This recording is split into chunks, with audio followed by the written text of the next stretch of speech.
We conservatives, we do not accept bipartisanship in the pursuit of tyranny. Period. We will not negotiate the terms of our economic and political servitude. Period. We will not abandon our children to a dark and bleak future. We will not accept a fate that is alien to the legacy we inherited from every single future generation in this country. We will not accept social engineering by politicians and bureaucrats who treat us like lab rats rather than self-sufficient, independent human beings. There are those in this country who choose tyranny over liberty. They do not speak for us. 57 million of us who voted against this yesterday, and they do not get to dictate to us under our Constitution. We are the alternative. We will resist. We're not going to surrender to this. We will not be passive. We will not be compliant in our own demise. We're not good losers. You better believe we're sore losers. A good loser is a loser forever. Now I hear we're called purists. Conservatives are called purists. The very people who keep nominating moderates now call us purists the way the left calls us purists. Yeah, things like liberty and property rights, individual sovereignty, and the Constitution and capitalism, we're purists now. And we have to hear this crap from conservatives or pseudo-conservatives and Republicans. Now, millions of people who voted in 2008 did not vote this time. Romney received 2.5 million votes less than McCain. Palin, I should say. 4 years ago. Why is that? Well, I'll get to that. During the Republican primaries, you could see this coming in many ways. Now, we had to deal with what we had to deal with, but we could see it coming. We could see that Mitt Romney, and by the way, all day long, people are saying he's a decent guy with a wonderful family. I don't dispute that. He's a decent guy with a wonderful family. In fact, most people in this country are decent guys and gals with wonderful families. I have no personal animus to this man, toward this man, in any respect. But he's not a conservative. And to hear conservatives and to hear commentators on our favorite cable channel and radio hosts keep telling us he's conservative. Romney cares a libertarian idea. It's a conservative idea. On and on and on. I supported Romney because of his position on immigration, which, by the way, he never stated in the last 2 months of his general election. We did the best we could to support a man who was not a conservative, to defeat Obama because he is destructive of this nation and its very fiber. So let's speak the truth, let's have intellectual integrity, and say exactly what happened and how it happened. Now, I've been saying, I wrote a whole book, that we now live in a Meritopia, not America. We love America. We love our country. We love our founding. We love everything related to our heritage that has brought us to this wonderful place. But it's a Meritopia. It's not America. It's a post-constitutional republic. When you have a Supreme Court rule last summer that Congress and the President have the power to order you to purchase a product you don't want, well, then you know your liberty's in deep trouble. And it is. And the relationship between the individual citizen and the government was upheld as the government treating us as subjects by a Supreme Court justice. A Supreme Court justice appointed by George Bush, worked in the Reagan administration, and he turned his back on liberty and he turned his back on the Constitution, and there's no way to explain it otherwise. Now, I've been saying it's a meritopia. I've been saying it's a post-constitutional republic, and I'll tell you what's interesting about this. The vast majority of conservative commentators, self-appointed, and conservative websites completely ignored my argument. And now they're all wringing their hands about how the people have changed, how the country has changed. Yes, I think we know this. I think we know it very well. And then, when you point out the obvious before the election, when you write about it at great length and you provide all the evidence that needs to be provided to prove a point, you're called fatalistic or negative. I'm not fatalistic. I'm not negative. I'm real world, baby. I see what's going on right in front of my eyes. It's called tyranny. That's what it is. And tyranny won last night. We're not rolling over and playing dead. But let's not pretend that something terrible didn't happen last night. It happened, and it's terrible. Now, we're not going to roll over. We need a little rest. But the left never rests. Their agenda is always being pressed. So I've got a couple of thoughts. I've heard it said today that we lost the election last night because of the power of incumbency. I want to address a few of these because I'm sick and tired of the spinners and the deceivers who are all over TV telling us what they think like we give a damn. Really? I thought I addressed this the other day. Let's see, do incumbents ever lose?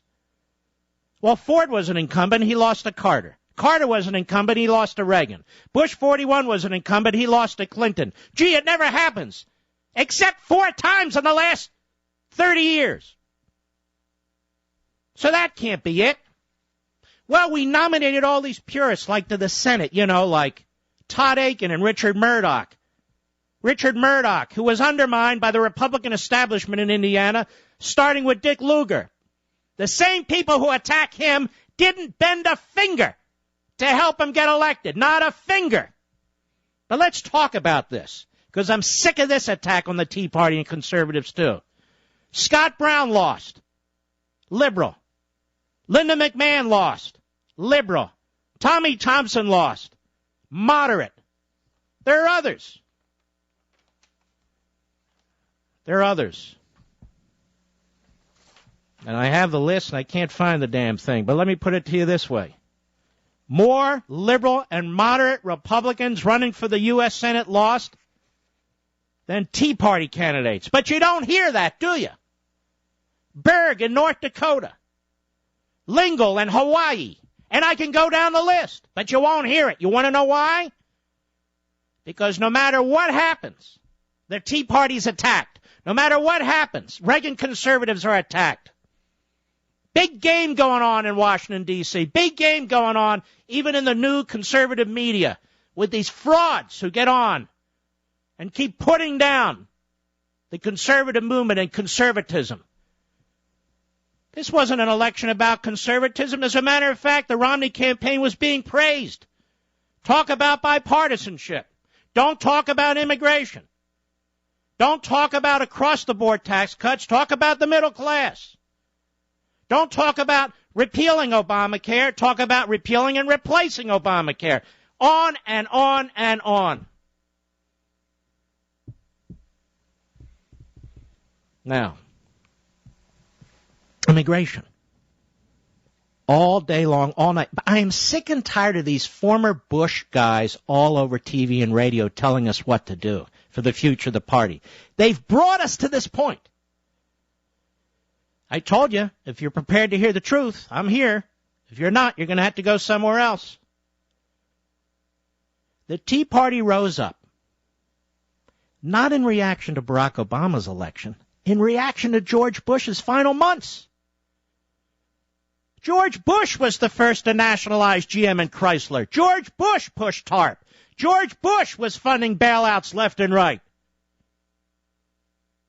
And just as Herbert Hoover laid the foundation for FDR, George Bush laid the foundation for Barack Obama. George Bush created $4 trillion in debt. And, of course, Obama has, in 8 years, and Obama's at $6 trillion in 4. These Republicans who worked for him, and by the way, a very decent man just like Romney, they're now all over the place telling us what we need to do. What we need to do, they need to get the hell out of the way and shut the hell up. But they won't. Because we're purists, you see, and they're rational. Now, this immigration issue, changing demographics. Republicans have to come to grips with this. Well, we conservatives have several answers. Number one, secure the border. Every single nation in the world tries to secure its border to prevent crime for national security reasons. We've been hit more than once. Secure the border so we have a respite and can address the issue of immigration, particularly illegal immigration. But they won't do it. Why? Why won't the politicians do it? Because they want to change the demographics of the nation. That's why. The Democrat Party benefits from it. And Republicans in Washington and part of the establishment, they don't know how to deal with it. So what do? They attack us. So it's nobler to be an illegal alien who comes across the border illegally, and we should confer benefits on you, than it is to be a citizen whose success is due to the government and who's too wealthy and whose money should be removed from him and redistributed to somebody else. Get the point? In other words, the citizen is degraded and the illegal alien is noble. That's kind of crazy, isn't it? But I have an idea. If the goal here is to change the demographics of the nation, then by God, let's change the demographics of the nation. You idiots in the GOP, Karl Rove, $250 million you raised, well spent, obviously. Why don't you go to the consulates all over our country, go to the embassies, or better yet, go overseas. Go to the East Bloc. Go to the East Bloc. Go to the people who live behind the Iron Curtain and tell them, come to our country. Come by the millions. Tell the Cubans, if you can get out. Come by the tens of thousands. Tell the Venezuelans. Come by the tens of thousands. Tell the Indians in India. Come to the United States. All those countries. Come. And then we will get you citizenship. And we will register you as Republicans. Where is it written that America can only accept individuals from the third world, the vast majority of whom, not all, please, the vast majority of whom are impoverished and illiterate? Where is it written that those are the only immigrants or illegal immigrants that we can accept? I say let us import individuals from parts of the world, if we're going to import them from the third world, from other parts of the world, who I know are going to register Republican. What do you think of that idea, everybody? I've got plenty more. Bipartisanship to what end? To destroying the private sector? To drive up the cost of basic goods and necessities? To expand the status electoral base, the bureaucracy, and the power of government? Bipartisanship? Bipartisanship to shred the remaining articles and sections of the Constitution? To surrender the liberty and happiness of our children to an all-powerful group of masterminds? To steal the wealth of successful people so it can be redistributed to cronies and people who don't earn it? That's bipartisanship? Well, count me the hell out. Just because we had an election doesn't mean I have to accept tyranny, and it doesn't mean you have to accept it either. Does the left ever accept the consequences of an election when a conservative wins? Hell no. No way. I'm not going. I'm not going. I'm not being dragged into this hell, ladies and gentlemen. This election was a body punch. There's no question about it. But we're stronger than this, aren't we? Yes, we're outnumbered right now. There's absolutely no question about it. And there are things we're going to have to do about that. And I'm going to talk about that in a moment after the break. Well, what? Now what do we do? Put our hands up and say, take us, take our money, take our children's future, do whatever you want to us? Not me, even if I'm the last man standing. Not me, and I don't think I am the last man standing. I am sick of these spinners on TV. I am sick of these spinners on the radio. I am sick of these attacks on the Tea Party and conservatives by Republicans and rhinos and all the rest of them. We have to figure out how to approach this group, that group. We figured it out. It's called the Constitution. It's called liberty. It's called capitalism. Try it. I'll be right back.